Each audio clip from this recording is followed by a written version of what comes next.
Foremost, I'm not Reed Watson. I'm the head TA for this class. I'm Dave. I think I know most of you by now. If I don't know you, come say hi after lecture. It's a little late in the quarter, but I guess we'll just get to know each other in a little bit of time. So a few announcements before we get started. First of all, your final exam is this Saturday at 8:30 a.m. in this room. I'm sorry it's at 8:30. We don't have a choice. It is what it is. We'll try to get those graded and have everything back to you early next week. Second thing is we're going to have a review session, hopefully on Thursday. SCPD students, this doesn't really apply to you. If you can come, you can come. But we'll get back to you again with the times. I'll be leading it with one of the section leaders, Ashwin. It'll probably be at night. So we're thinking maybe like a 7 to 9 p.m. time slot. Whatever slides we make will be posted online. And that's about it. So if there's no questions on logistics, let's get started. Cool. So today we're going to be talking about templates and STL. Let's get started here. So hopefully my slideshow will cooperate. Excellent. All right. So let's talk about templates. So up until this point, whenever you declare functions, whenever you declare classes, that type of thing, you always have to give a return type that's actually a type, and you always have to give all your parameters real types. What that means is, we have, for example, in our main function, we have int main, and we have to return 0. When we wrote, like a simple function like swap, right? We had to say like, oh, you're going to have a vector of ints, and you're going to swap these indices. Now we're going to talk about templates. And templates are really, really powerful because they're also called generics, OK? What that means is that you don't need to specify what the type is prior to defining the function. So what we're able to do is basically do something, and you can see the syntax here. You just literally go template type name. And what that does is it makes the function that immediately precedes this line of code generic. So it can take doubles as parameters. It can return doubles. It can take ints. It can return ints. All of these things are automatically built into the function. And you'll sort of see how we structure these. Fundamentally, what this does is, like, let's go back to the example of the swap function. Let's say we have an array, and we want to swap 2 indices in that array. Well, we can't just assume that every array we're going to get passed in is an array of ints, right? We might get an array of doubles. We might get an array of, we might get an array of array lists. We might get an array of vectors, that type of thing. And using, one function to do all that functionality is really, really powerful. And so that's really why, templates are a thing. It's because we want to reduce the amount of code that we're going to use. So I want to kind of show you how this thing works in Qt Creator here. So basically what we can do is let's just take some generic vector code here, and I'm just going to write a little function here. Hopefully, can everyone see this? Is this big enough? All right, let's zoom in. Enhance, enhance, enhance. Is that better?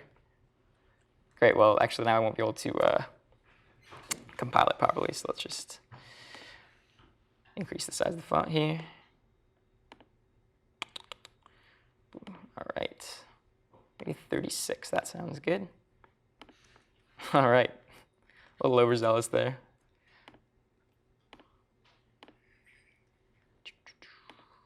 $24, all right. That's what we got. We're gonna go for 24. All right, is that big enough? All right, thumbs up, let's do it. So now what we do is, right, we have to put this template thing in here. This tells the compiler, hey, the thing that immediately follows this is going to be a template function or a template class, depending on where you put this thing.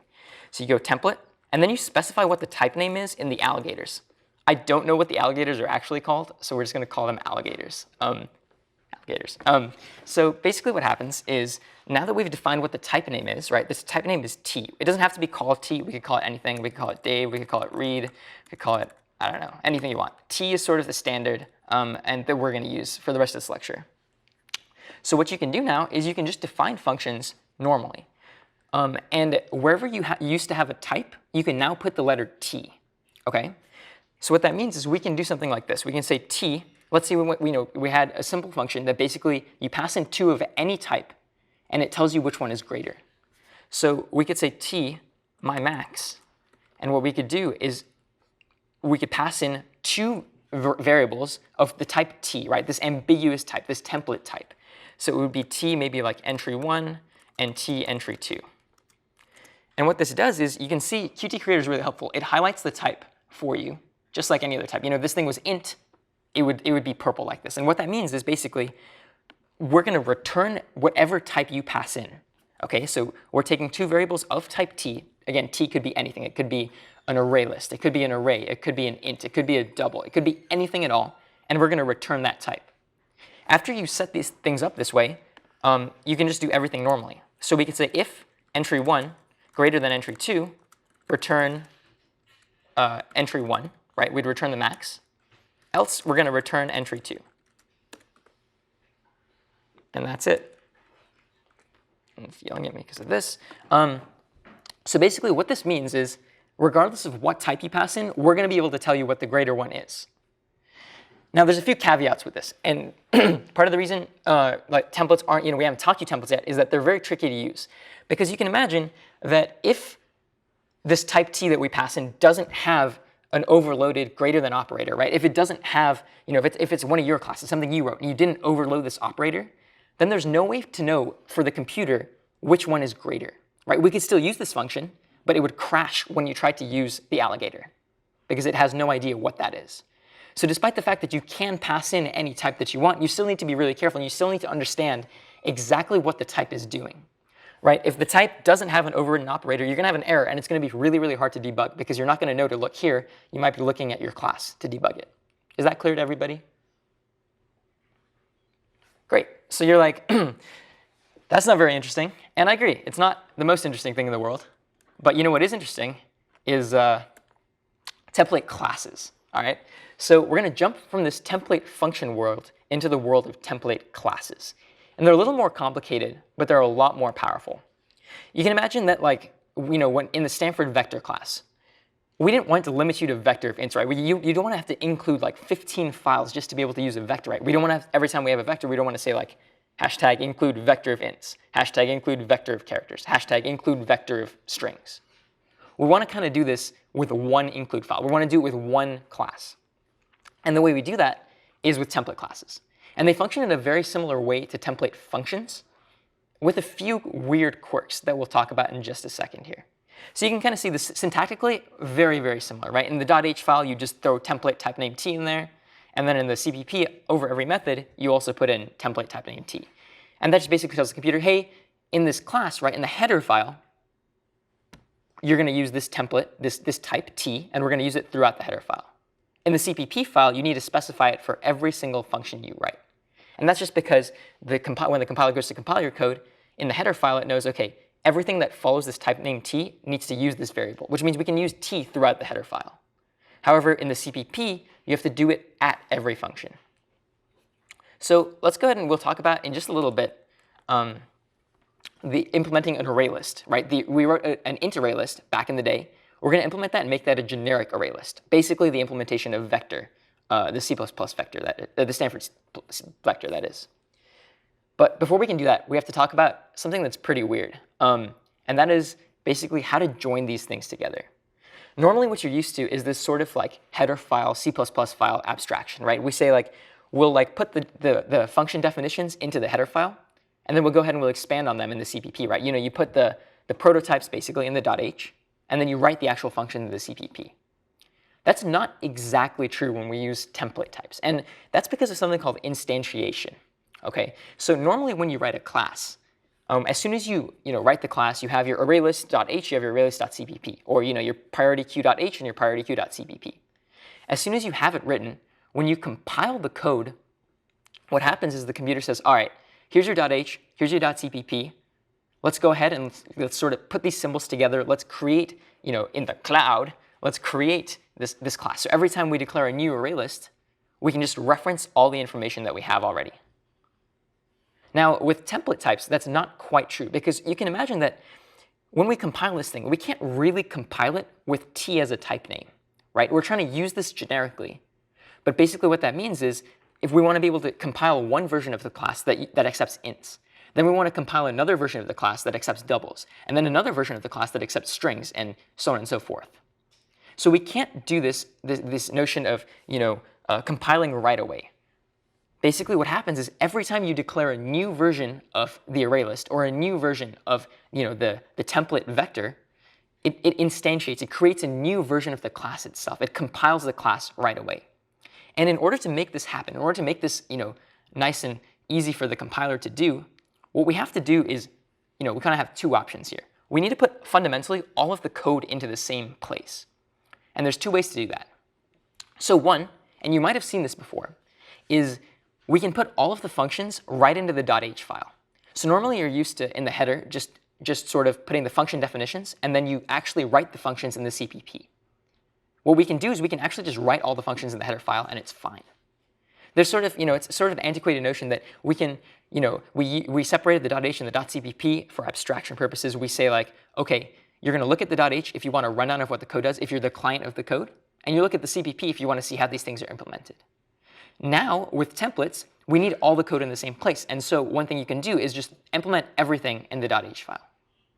The other option is a little more weird. I kind of like it more just because it's bizarre syntax. Normally what you're used to is in the CPP file, you do hashtag include or pound include if you prefer, like the class name .h. The option you have here is in template classes, you can go at the end of the header file, right before the end of the header file, you can write hashtag include and then the CPP file. Now don't get into this habit. This is a very bizarre habit. But for template classes, it is definitely a possibility for you to do. The reason for that is because we want all the code centralized. And when you do an include like this, there's something called a preprocessor in the compilation phase. And what the preprocessor will do is basically replace that include with all of the code from the CPP file. So after that first step of compilation, all the code is in the same file. Does this quirk sort of make sense to everybody? We're going to get into exactly how they work in just a second, and you'll see a good example. But any questions so far? Great. All right, so let's talk about the array list. You might remember, I guess it was 3 weeks ago at this point, that when you first learned about classes, we implemented an array list together. Now, the problem with that was that our array list could only take ints. And that's kind of a crappy array list. Like if I'm going to write a class, I'm going to write a generic class. I don't want to limit types. I don't want to do anything like that. So we had all these great methods, but fundamentally, all we could do was add ints. What we're going to do is we're going to change the integer array list, and we're going to turn it into sort of a template array list, okay? An array list that can take any type at all. All right, and you'll see kind of how this works, but basically we're going to take, anywhere that it says integer, we're going to put in t, and then we're going to make a few modifications to sort of make the code work, make the code function. So let's go ahead and do that. ArrayList.h. So you might remember, here's Throwback Thursday. Here's your array list. So here's how we're going to do this. Basically, at the top, again, we're going to do that template thing. Right before the class is defined, we need to tell the computer, hey, this is a .h file, and in this .h file, we're going to do basically a template thing. We're going to pretend like this thing is a template function, and we're just going to write template type name t. Okay? And what that does is it basically says, hey, we're just going to use t as our type name variable, okay? Anywhere down here that we see int, we're going to go ahead and replace with that variable t. So here's how this kind of works. I'm just going to scroll down here, and here is a good example. So the first thing that we had was an add method, correct? So basically what we're going to do here is instead of adding an int now, we need to add this t thing, okay? Because we don't know it's an int. If they declare an array list of strings, we want this thing to be a string. And you sort of go through and you make these similar modifications. Note that we're not going to change, int index here. We're not going to change that into type name t because, again, in our array list, our structure is that we have sort of, we have indices and then we have, objects at each index. And the indices are still in ints, right? Not in type name t. So those stay the same. But anywhere we sort of have this value thing, we're just going to replace it with t because that's the template type name. That's the generic type name. So we just go ahead and do that. And again, we remove from a specific index, right? So that's not replaced. When we set, we also need to set something to type name t. And then that's it. So that's it for the public functions. Now, just looking at these private functions here and these private members, can anybody tell me, what needs to change here? What is, maybe name a change that we have to make to this code to make it generic? Yeah, in the back. My elements? Right. So what will we do to my elements? I assume we would change int star to t. Right. So this is where things get a little weird, because it's kind of hard to visualize that, t is a type, right? T, you can just imagine, is something like int string double. It just doesn't automatically exist in the language, right? You have to tell the compiler, hey, here it is. Here's this type t. But after you've declared the type, you can do whatever you want. Like, this is fine, right? We can have t pointers, because t is just, it's going to be some kind of type, but we just don't know what it is yet. So that's it, right? That's all we have to edit here. We need to make the my elements from an int star into a t star to let the compiler know, hey, our array is now going to be of template type t. Now, there's a little bit of an intricacy here with the OStream operators. In general, they're kind of weird already, right? They're kind of separated from the class. They're things that you can pass the class into, but they're not really functions of the class itself. In fact, they're friend functions. We can talk about that later. But what that means is, even though we have type name t up here, we're actually going to need to take this and paste it down here as well. Just because this thing doesn't know that the type name t exists. Sort of the scope of declaring template type name t here is just all the public and private members.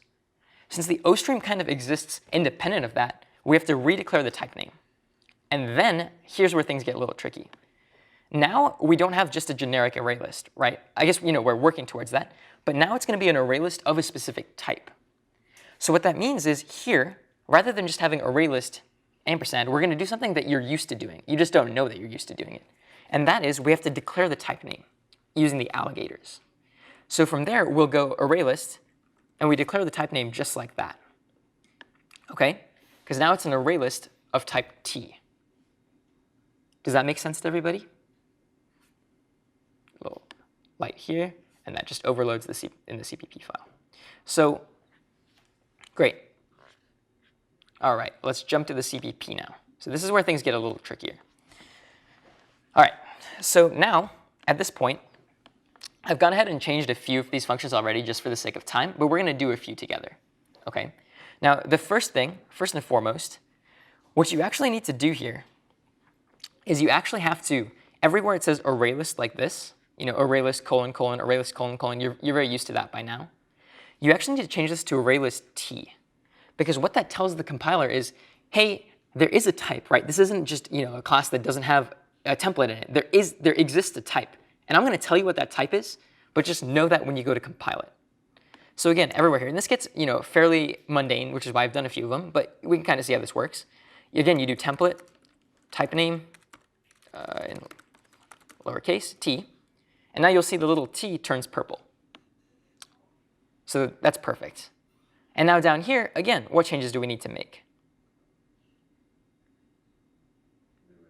Right, new int, right here, right? We're not making a new int. We're now making a new t. And sort of an aside here, how does the compiler know, like, why do we have to tell the compiler the type when we, declare an array? Like, why can't we just say, give us an array of size 10, regardless of what type we have? Well, the reason is that, actually, does anybody know the reason? We can't just say, new array for every type. Exactly. Different amounts of memory correspond to different types. So when you do new int right here, it tells the compiler, hey, we're going to want an array. We're going to want it on a heap, right? That's what the new keyword means. But we want it of size int. So ints are 4 bytes, which means that when we ask for an array of size 10, we say, hey, make it 4 bytes per index and 10 indices.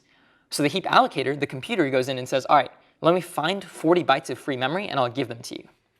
However, when we have a generic type, we actually need to come here and say t. Because what happens is, now the compiler says, all right, t, how big are you? And t says, oh, maybe I'm a string, I'm this many bytes long. And then it says, all right, cool. Now I know how big, what size chunk of memory I can give you. So that's good there. And then we do the same thing again. We do template, type name t. And you'll see a lot of this code can actually stay the same, right? For example, right here, deleting a pointer to an array stays the same regardless of what type it is, right? So we don't need to actually make changes here. All we have to do is say, you're actually going to be an array list of type t. We'll just roll down and do the same here. Type name t. And again, it becomes an array list of t. And here, again, now it's not an int value, right? We have to update that and say it's a t value. And then we'll go ahead and we'll do this one.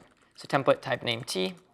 And with an insert, remember the index is still going to be an int, and then the value goes to t, right? So we sort of replaced wherever we saw int, we replaced it with t. And that's basically all we have to do to get this code to compile. There's one other thing, because I believe I actually accidentally deleted a function here. So I'm just going to put that back in, insert and get. I think I deleted both of them, or maybe just get. Just have this thing compile. Cool. So now we've sort of gone ahead and we've done justice to this thing. We're going to just go ahead and say, t get template type name t, and this entire class is now generic. Okay, it's a generic class, and you'll find this is very, very powerful. So I just kind of want to test this to show you how it works. So I've written a little client here that should be able to test this. We're going to try to build it. Hopefully no compiler errors. Whoop. Wonderful. Great. Well, symbol's not found in the architecture. Wonderful. I love debugging in front of class.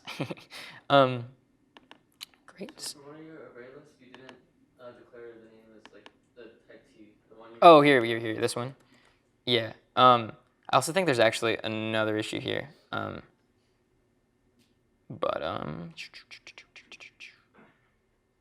Yeah, add. Okay, cool. Okay, awesome. Right. I think we're good here. This needs to be T as well.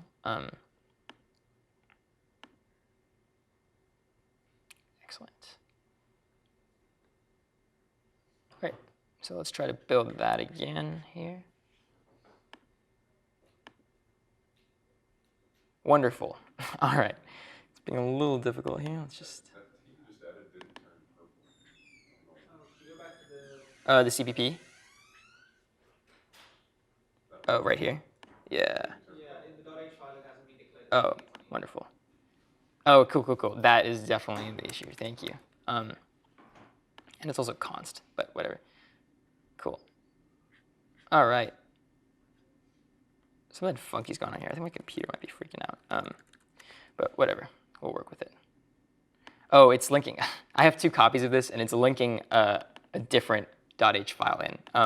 That's vaguely problematic. Well, we're not testing it, but trust me, it works. It's kind of a funky thing, but problematically, basically, I have 2 copies of the same project, and the .h is linked to an outside CPP. So we're making changes to the CPP, but it's not making the corresponding changes to the .h.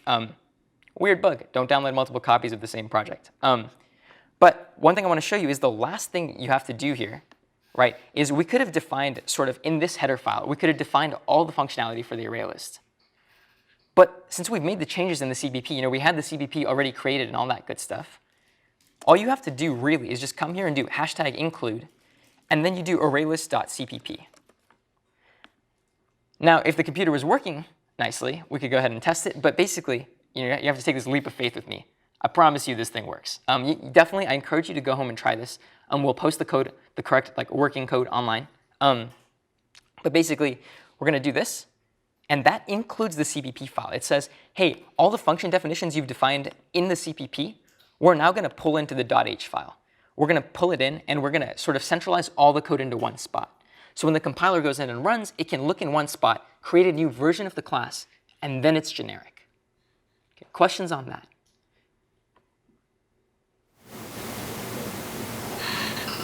Great. So that's Calvin and Hobbes. Let's move out of the world of generics and into the world of something mystical. Okay, it's called the STL. Now, I have something to tell you that Reed didn't want me to tell you, but I have to tell you. We've been lying to you this whole time, right? You're like, oh, this is a class in C++. I've been learning C++. Sort of, right? You've sort of been learning C++. And the reason for that is because we've sort of given you all of these classes, right? We've given you, you could include phylib.h, you could include Stanford vectors, Stanford maps, Stanford grid, Stanford queue. We've sort of been disingenuous with you. And now I have to come clean. This is why Reed's not here today. He didn't want to see this happen. It's always brutal. I'm completely kidding. You know C++. This is just an aside. So I guess, a lot of people ask, why don't we use standard classes? Why don't we use the standard vector, the standard queue, the things that we'll use in industry? There's a few reasons for that. One is that we don't want to teach you real C++. No, I'm just kidding. Sort of kidding. So Stanford classes are really, really good at debugging. So if you make a mistake, right, with a standard class, what happens is you get literally 300 lines of code of error messages. It's the most unhelpful thing in the world. When you make a mistake with a Stanford class, it gives you one little line and it says, hey, I think you went out of bounds on your vector. And you're like, okay, let me go check where I went out of bounds. Whereas if you did that, in the C++ world, first of all, it would probably let you do it. You could go out of bounds on a vector. And second of all, if you couldn't, right, if you stepped into some memory you shouldn't have, you're going to get a really unhelpful error message. So to get you focused not on understanding the syntax of the standard library, but to get you focused on understanding sort of the algorithms that we wanted you to know and sort of, learning the coding techniques we wanted you to know, we sort of put in these standard classes to abstract those difficulties. Because the key to this class isn't learning, hey, this isn't a class in C++. It isn't, right? We haven't been focusing on all the conventions. We don't teach you things about C++ in class, right? That's for you to learn on your own. This class is to teach you how to code. It's part of the introductory computer science, series for a reason. You're going to learn how to code in this class. Everything you've learned, from sort of, linked lists to pointers to memory management to all sorts of things, right? To, data structures, hashing. All of these things you can use, you can port directly into any coding language. Whether you're in Perl, PHP, JavaScript, Java, any of these languages. If you don't know the language, picking up the language is like reading a dictionary, right? It's not going to teach you how to write the works of Shakespeare. That's our job, right? We're gonna teach you how to write beautiful code, and then you're going to port it and learn the things you need to learn on the fly. And so in that vein, we sort of gave you these Stanford classes. So let's talk about the standard library, right? The standard template library. STL is what it's called. It has all the container classes that you've learned. It has the vector, it has the queue, it has the PQ, all of these things, right? But they're sort of different. They're sort of harder to use. And there's a few more quirks, and we're going to talk about the quirks of STL today. Really, the reason we're having this lecture today is so in the future, when you use C++, if you pursue CS, I guarantee you will use C++. And we want to sort of expose you to the types of things that you're going to find. But again, the actual learning of the syntax, right, the definitions, the sort of words in the dictionary, that's going to be on you. You're going to learn that. You'll pick that up very quickly. So let's just talk. There's a few things that are weird about STL, notably iterators and function pointers. And we're going to talk about both of those things in just a little bit here. But I just want to touch on why didn't we teach the Rail ones and why are the Rail ones used? Right? For the Rail ones, and you'll see more examples of this, but they're really frustrating to use. My favorite example is that in using a queue, the regular queue, when you use dequeue, doesn't actually return the thing at the front of the queue. So you might remember, you could say like, if you had a queue of ints, right, you could say like int I equals queue.dequeue, and it would sort of push the, the front element of the queue off and store it in your int. The standard library doesn't do that. Dequeue is a void returning function. It just sort of destroys the front element of the queue altogether. So in order to get the front element of the queue, you actually have to peek at the queue and then dequeue it, right? So it's just weird quirks like this. Another quirk is like, for a vector, you'd think, hey, like something, to add onto a vector, we probably have a method called add or append or put, right, or push. The method name is called pushback, and it has an underscore in it. And these types of things look weird, they're unintuitive, and that's really the reason we didn't want you to use the STL classes right away. Some classes, at different universities do teach this. They say, okay, screw it. Like we don't have our own system. We're just going to use the standards. But I think this is a way better system. So why do they, can anybody guess why they even use STL in industry? Like if Stanford classes are so much more intuitive, so much better, why does the STL even exist? Why don't we, just use Stanford classes? Yes, in the blue shirt. Because they've already written everything in STL and it's sort of locked in. That's a pretty good point. Computer scientists are lazy. I see you. Well, it just takes a lot of work if everything over the last 15 years, like old banking applications or whatever, have been written in old code to switch it over. No, totally. Anybody else? That's exactly right. Anybody else? Yeah, the back. Is it maybe like closer to the hardware so it can go more efficiently or faster? So I think both of those points combined are really, the root of the issue. I think the point that you brought up is true in that we don't want to make dramatic changes to things that exist because, again, they are, they have been used in everybody's, code for the last, 30 years, however long the language has been around. The thing about it is most changes to the language are actually retroactive. So it's not that the language has all been written, right? It's a continuous process. We're going to talk a little bit about C++ 11, which was actually written in 2008 and published in 2011. It's now standard. And you'll see that there are changes to code that are being made again and again and again. So while computer scientists are lazy, they actually do make changes to the code. And it's not unreasonable to think that there might be changes to the data structures in the future.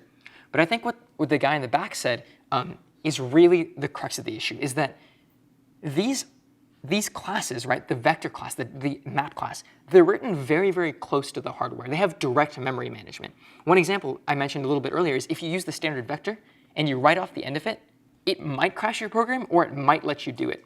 It's very much in that C++ like laissez-faire, like, you know, Britain circa 17th century salutary neglect type of thing, where they're like, ah, I see you, you're doing things, you do you, man, I'll be over here, like, call me when you need me. And your computer just starts heating up, the fan starts whirring, and all, you know, it's just a horrible, horrible thing.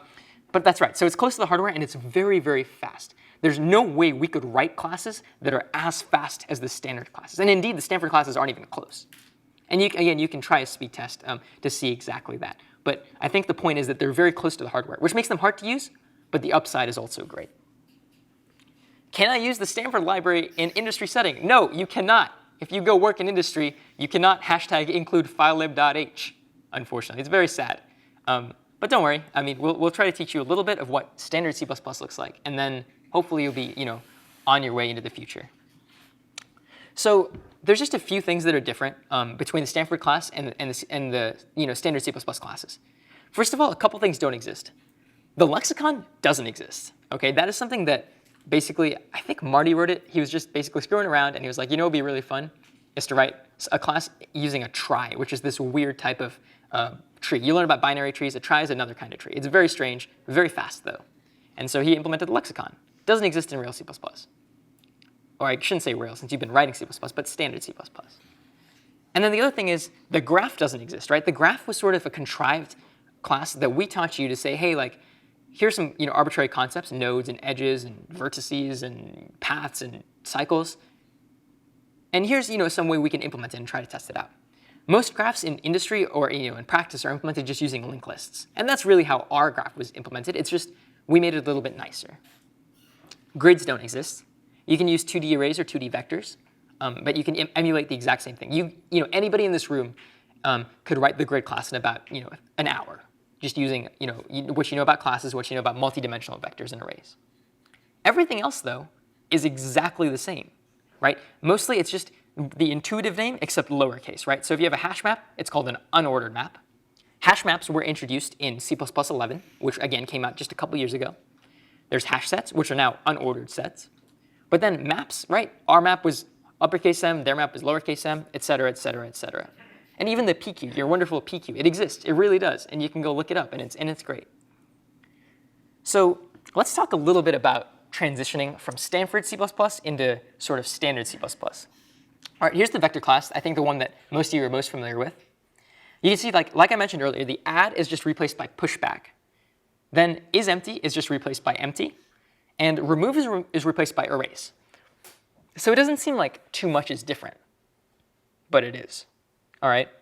This is where things get really gnarly. All right? There's something called an iterator, which is a type that we haven't ever talked about because the Stanford classes, even though they do have support for it, let you iterate differently. Okay? Like in the Stanford classes, if you wanted to remove, you pass in an index, and you say, hey, remove the element at index 3. That's not quite how standard C++ works. Okay? Here's how it works. There's sort of this iterator type, okay? And what the iterator type is it's basically, you can think of it as a pointer. I think that's the easiest way to think about it, okay? And we'll talk about it in just a moment. But it's basically a pointer that tells you you're at this point in the array. So rather than passing in an index to remove from a vector, to erase an element, you actually have to pass in an iterator that's sort of pointing to the element that you want to replace. It's very much like a pointer. It can be used like indices, but the syntax is bizarre. And we're going to talk about it in just a second. So let's say we had code like this, right? If we had, you know, the vector.h from the Stanford C++ libraries, all of this should be, you know, very straight and above board to you at this point. You've all seen this. You've all done this. If you don't know how to iterate through a vector and add things, come talk to me after class. We have a final exam on Saturday. But basically how this works, right, is you just go ahead and you do the standard operations. You're used to seeing this.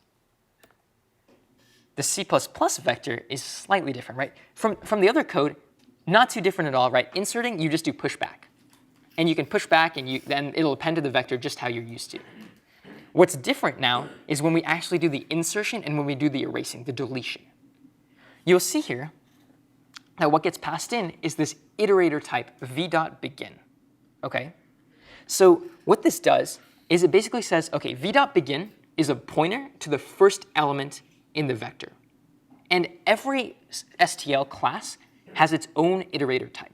You can do, if you had a map, you could do map.begin, and it would give you a pointer to the first element of the map. Okay, is this sort of making sense to people? The iterator as kind of a pointer, right? Then what you can do is you can increment that pointer. So what you can do is you can insert this code right here, right? v.insert at v.begin says insert an element in the front, right? You can see here in the Stanford example, we just inserted it at 0. We inserted it in the front. In the STL vector example, we have to insert at the iterator spot, right? This says, here's an iterator, right? v.begin is an iterator that's pointing to the first element. And what it says is, go to, like, dereference that iterator, dereference, it's effectively a pointer, and put the element right there. So v.begin is the first spot. It's kind of like index 0, and that's how we insert into the front. Is that clear to everybody? So here's where things get even more weird. I understand this is confusing. This is part of the reason we didn't teach you these right away, because you sort of have to understand pointers to really understand iterators. But when we erase, we can actually add things to iterators, right? So if we take an iterator, v.begin, right? That's the beginning of the vector, the first element. If we want to get to index 3, we actually have to add things to the vector. We have to do pointer arithmetic. So we do v.begin plus 1. That would give you index 1. v.begin plus 2 gives you index 2, right? We're sort of progressing the iterator, just as you would increment a pointer using pointer arithmetic. Does that make sense to everybody? So like this line of code here, what it does is it actually erases the thing at index 0, this stuff right here. We do erase, and we do v.begin plus 2. It says take an iterator to the beginning of the vector and increment that by 2. Hopefully that makes some sense. We'll get into it in a second. We'll do a few examples. Let's talk about the map. All right, so I want to preface this by saying the C++ map sucks. It really sucks a lot. The Stanford map is great, right? You've all seen this syntax. The nice thing about the STL map is that the code is actually almost not different at all, right? The contains key just changed into a find, right? And find is basically contains key, but it's implemented using iterators. When find fails, basically it returns the structure .end, which is the iterator that points to basically off the end of this structure. So if you don't find something, what gets returned is .end, this iterator to sort of like something in space, something off the end of the vector or off the end of the map. Now this is really disingenuous because this code looks really, really simple, but I'm going to tell you that maps, standard maps, are very difficult to use. They're very quirky. For example, when you iterate over a map, a standard map, they don't give you, you'd think you'd iterate over the keys, right? But you don't. You iterate over what's called a pair. Basically, the key and the value are paired together into a little struct. The struct's called a pair. So when you iterate over it, each element that you have is a pair. And you can access the first element using pair.first and the second using pair.second. It's an absolute nightmare to use. Okay? Definitely worth learning because it's really, really fast, very, very powerful. But it's definitely, there is a steep learning curve to learning how to use a map. So let's talk a little bit more in depth about iterators, right? So basically, an iterator is really, really fast. It has to do with what the guy in the back said about the classes is that they're really, really close to the hardware, which means we need to use pointers, right? Pointers let you access memory. Iterators are the exact same way. So an iterator is basically a pointer to an element in the vector or set or map. So what we kind of see here is basically if we come here and we say here's v.begin, it's the element 3, or it's a pointer to the element 3. Then up here we can go and we can advance that pointer by 3 or 4, and we'll have a different element, a pointer to a different element. Is that structure sort of making sense to people? Any questions on iterators? And again, you'll see an example in just a second here. In fact, I kind of want to go to the code for this. So that's what we're going to do. That's not it. Here we go. Switch this back to the vector. All right, cool. So up here, in this vector example, we're using the Stanford C++ vector. I want to go ahead and go up and change this.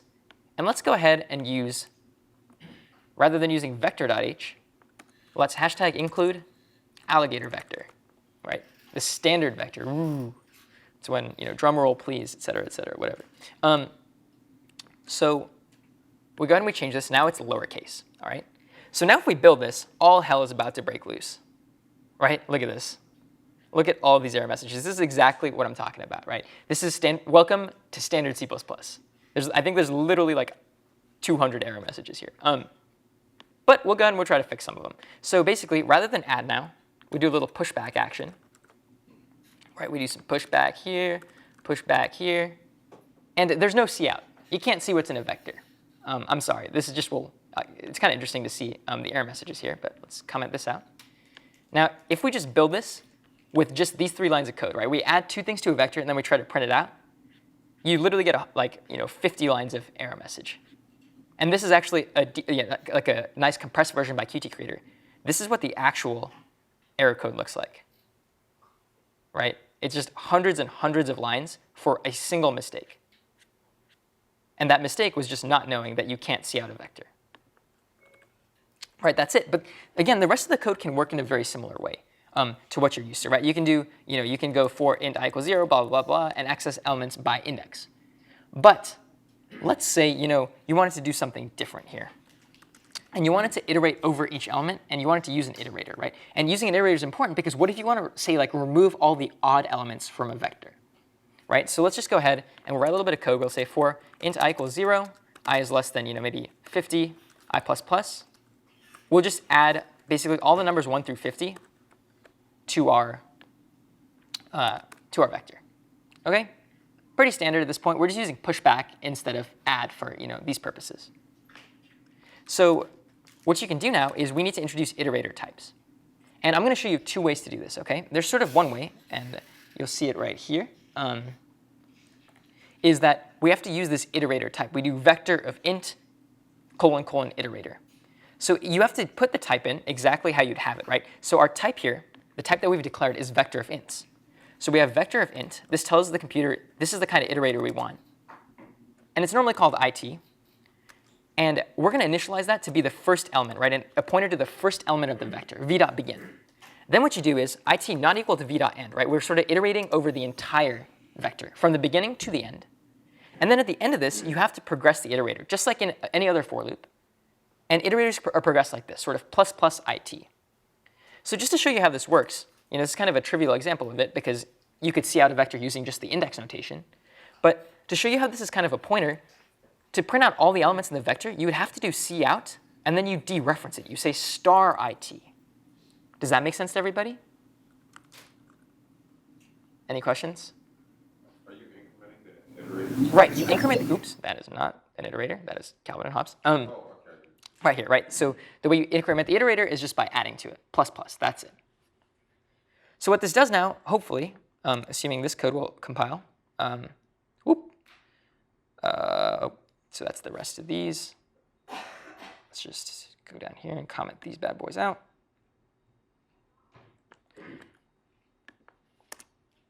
Right, so now when this thing compiles, hopefully what you'll see here is no Java window, but basically all the numbers, right, 0 through 49, which is what we put in the vector. And the way we got those out was to use this iterator syntax. Now this gives me a chance to introduce something that's really, really cool, my favorite part about C++11, and that is this, okay? There's a type called auto. How many people in here have used JavaScript before? 1, great, excellent, perfect. I'm going to teach you one thing about JavaScript right now. It's going to be great. This is now a JavaScript class.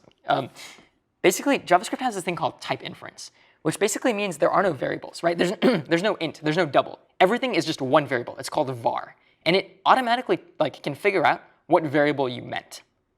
C++11 has something exactly like that. Okay, it's called auto. So rather than having this vector of int : iterator garbage here, we can literally do this, auto.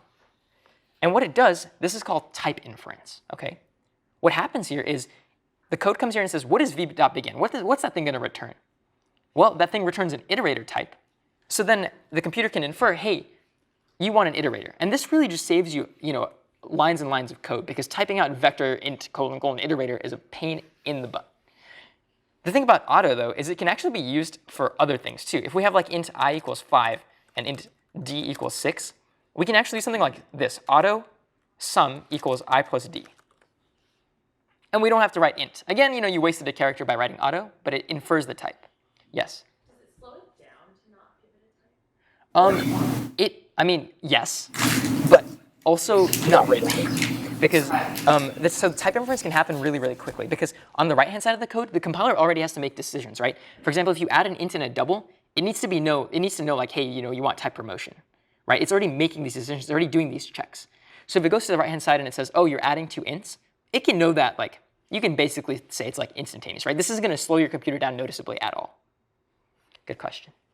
So that's auto, right? And it's very powerful, but auto can go horribly wrong.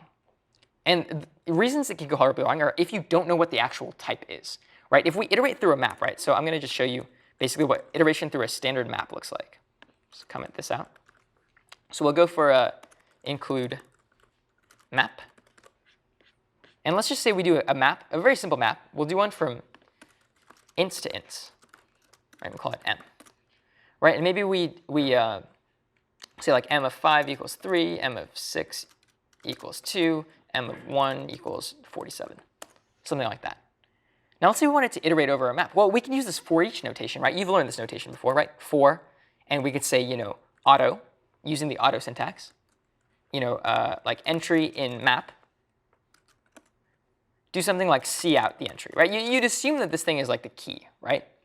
So let's build it and see what happens. So we get this huge error, right? We can't, invalid operands, no binary expression for std : pair.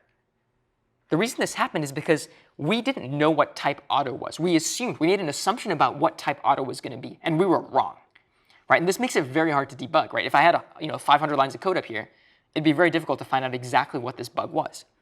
But basically, the reason this happened is because when you iterate over a map, I mentioned this earlier, the entries aren't just the keys. It's actually this pair type, which is a pair, which is basically just two a key and a value glued together, and they're stored together.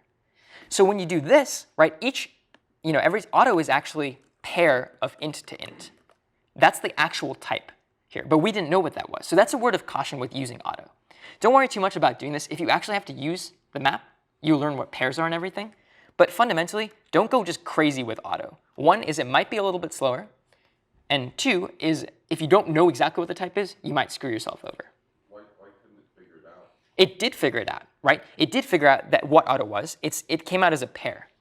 But when we went to use it, we didn't know what type it was actually presenting to us, which means that we're trying to use functionality that we don't really understand. Bad. Good. And the last thing I want to talk about, real briefly, is this notion of namespaces, right? Because this is sort of the last piece of the puzzle, the thing that we just said, hey, put this in your code, don't ask questions, right? So this is using namespace standard, right? The std namespace. If we take this line of code out, you'll see what happens in just a second here. Let's take this out too. It says no template named map. Did you mean standard map? Yes, we did, right? So if you don't have this line of code in here, what happens is everywhere you use a standard C++ thing, you have to write it like this, std : map. Okay, if we had like a vector, for example, right, we couldn't just do vector of int v. We have to do standard vector of int v. And basically what a namespace is it's a collection of symbols that you're using, okay? And there's sort of something called like the global context, right, which is anything that's declared outside of any methods. And then namespace is a more specific version of that. It says, here's a bunch of names that we've reserved, right? We've reserved the map, the vector, the set, and so on and so forth. And if you want to use them, you just let us know what namespace you want to use.